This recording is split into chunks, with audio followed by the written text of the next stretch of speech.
आज हम पढ़ते हैं slope for equation of a line के बारे में। आज जानते हैं कि कैसे कैसे स्लोप जो है वो निकाला जा सकता है, कितने तरीके से स्लोप निकाल सकते हैं।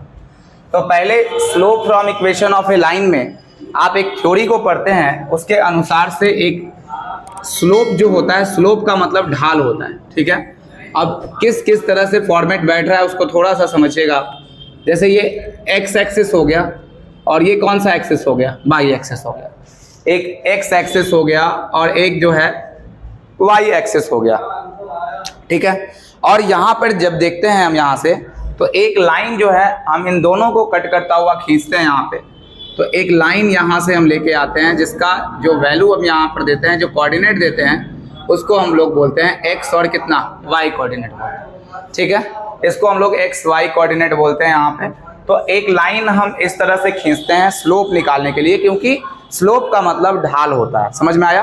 ढाल मतलब यही तो ढाल है, समझ में आ रहा है? तो यही ढाल निकालने का हम प्रयास करते हैं। तो देखिए इसका क्या क्या समीकरण इसके ऊपर बन सकता है। तो यहाँ पर जब सबसे पहले आप एक चीज देखेंगे तो एक एंगल ढाल में क्या होना चाहिए, तो एक तो कोऑर्डिनेट लाइन होना ही चाहिए और उसके बाद एक एंगल हमारे पास यहाँ पर तो क्लियरली होना चाहिए थीटा, ठीक है। अब कुछ कंस्ट्रक्शन को करते हैं हम।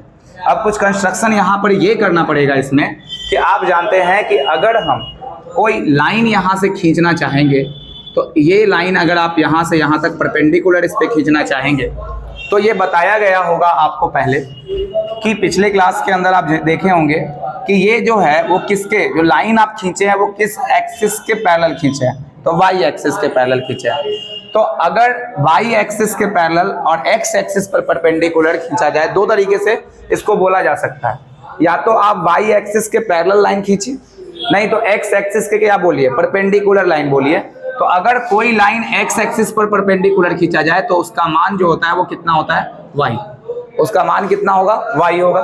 आगे देखिएगा, हम इधर से इनको पूरा जो है वो एग्जैक्टली मिला देते हैं। तो मिलाने के बाद क्या रास्ता बनता है, यहाँ पे एक चीज यहाँ से भी देखना है। तो इसका जो वैल्यू हो जाएगा, क्योंकि हमने किस पर परपेंडिकुलर खींचा है बताइए, हमने परपेंडिकुलर खींचा है वाई एक्सिस के ऊपर।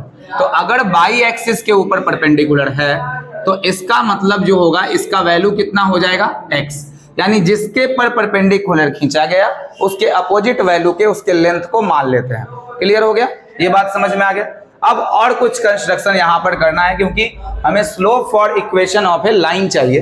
अब देखिए यहाँ पे एक और चीज करना है कि अगर हम यहाँ से एक लाइन यहाँ तक खींच दे और इसको परपेंडिकुलर यहाँ पर बना दे, एक और परपेंडिकुलर लाइन खींच दे, तो इस परपेंडिकुलर खींचने के कारण आप देख रहे हैं कि ये तो x है तो ये भी x होगा, और ये फाइनली पूरा x है तो ये भी x होगा, यानी टोटल का टोटल x होगा। एक तो यहाँ पर रेक्टेंगल टाइप का ये कंफर्म बना के ले लेगा यहाँ। एक चीज और अगर आप इसमें थोड़ा सा ध्यान देंगे, तो जब पैरेलल लाइंस जो होती हैं, अगर दो पैरेलल लाइंस हम यहाँ से उठाते हैं, ये पैरेलल लाइन है, और जब आप देख रहे हैं कि एक इसको जो है रेखा जो है इसको काटती है, ठीक है, और जब काटती है तो इस एंगल, यानी एक जो एंगल हो गया वो बाहर का हो गया और एक एंगल हो गया कहाँ का, अंदर का। तो इन दोनों को हम बोलते हैं कॉरस्पॉन्डिंग एंगल। क्या बोलते हैं इसको, कॉरस्पॉन्डिंग एंगल। कॉरस्पॉन्डिंग एंगल इसका नाम होता है। और कॉरस्पॉन्डिंग एंगल को हम लोग बोलते हैं हिंदी में संगत कोण। क्या नाम दिया जाता है, संगत कोण। देखिएगा इसमें एक बहुत इंपॉर्टेंट बात यह है कि संगत कोण जो होते हैं वो एक ही साइड में पाए जाते हैं, एक ही साइड में होते हैं पैरेलल लाइंस के।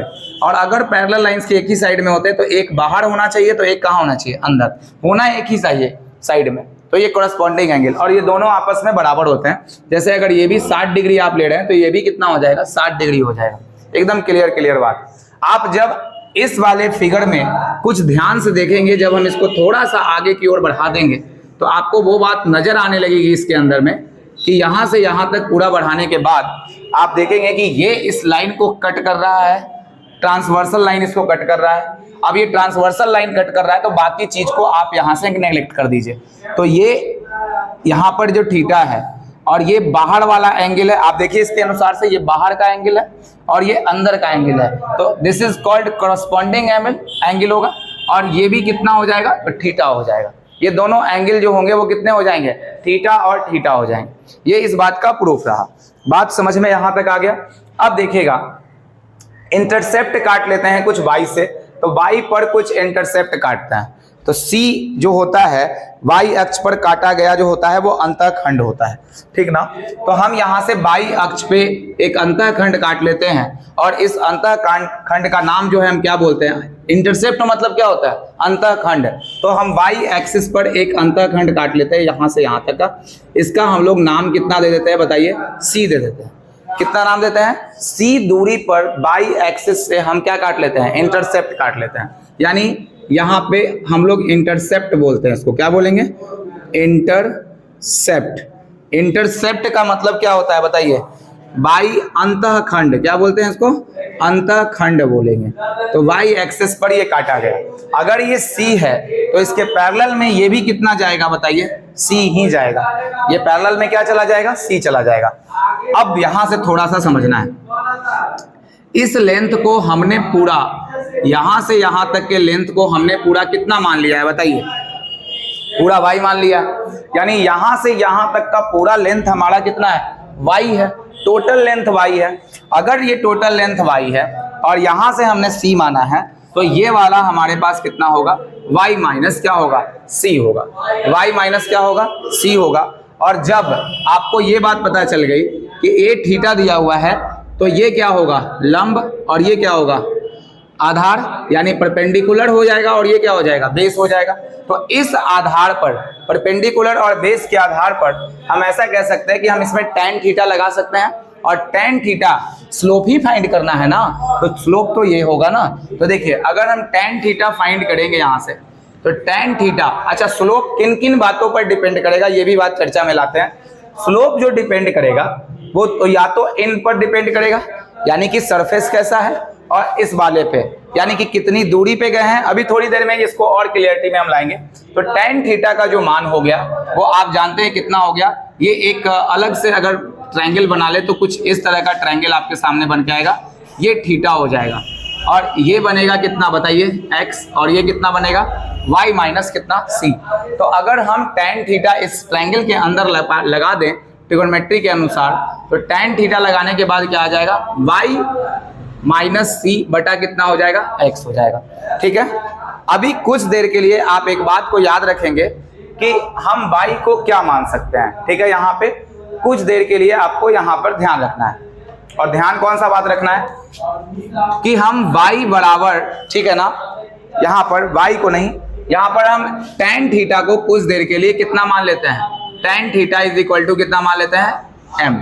यहाँ पर लेट कर लेना है, क्यों किया गया है लेट, इसको आगे हम चर्चा करेंगे। तो tan थीटा को वहां क्या मान लेना है, m मान लेना है। तो जब आप इस पूरे समीकरण पर देखेंगे वहां, तो यहाँ पर tan थीटा के बराबर हम क्या भर देंगे, m, तो ये हो जाएगा y माइनस c बटा कितना, x हो जाएगा। तो पूरा समीकरण जब हम स्लोप निकालने के लिए देखेंगे तो mx बराबर क्या हो जाएगा, y माइनस c। तो यहाँ से y बराबर अगर आप निकालेंगे तो क्या निकलेगा बताइए, mx प्लस कितना निकलेगा, c। तो y बराबर क्या निकल गया, mx प्लस c। तो m हम यहाँ पर क्या चीज का नाम देंगे, तो m जो है स्लोप, स्लोप का मतलब क्या हो गया, स्लोप का मतलब क्या हो गया, तो ये हो गया आपका ढाल। और c क्या हो गया बताइए, c क्या हो गया, तो c हम क्या किए थे, y एक्सिस पर इंटरसेप्ट लिए थे, तो y अक्ष पर काटा गया अंतःखंड है ये। c क्या है लिख लीजिए, y अक्ष पर काटा गया अंतःखंड, y अक्ष पर काटा गया क्या है, अंतःखंड, यानी कि इंटरसेप्ट ऑन y एक्सिस। यह है इंटरसेप्ट ऑन y एक्सिस है ये, ठीक है। इंटरसेप्ट ऑन क्या है ये, y एक्सिस है। बोलिए बात यहां तक समझ में आया। तो अगर आपको ध्यान से समझिएगा, एग्जाम में ये क्वेश्चन कैसे पूछा जाएगा, आपको स्लोप निकालने का हम तरीका देंगे।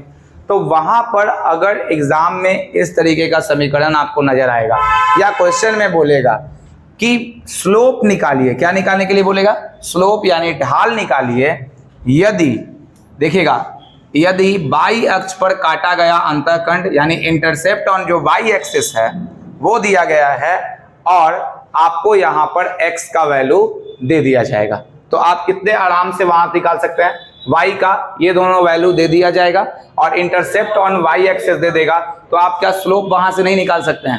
निकाल सकते हैं। तो कौन फॉर्मूले से निकाल सकते हैं बताइए?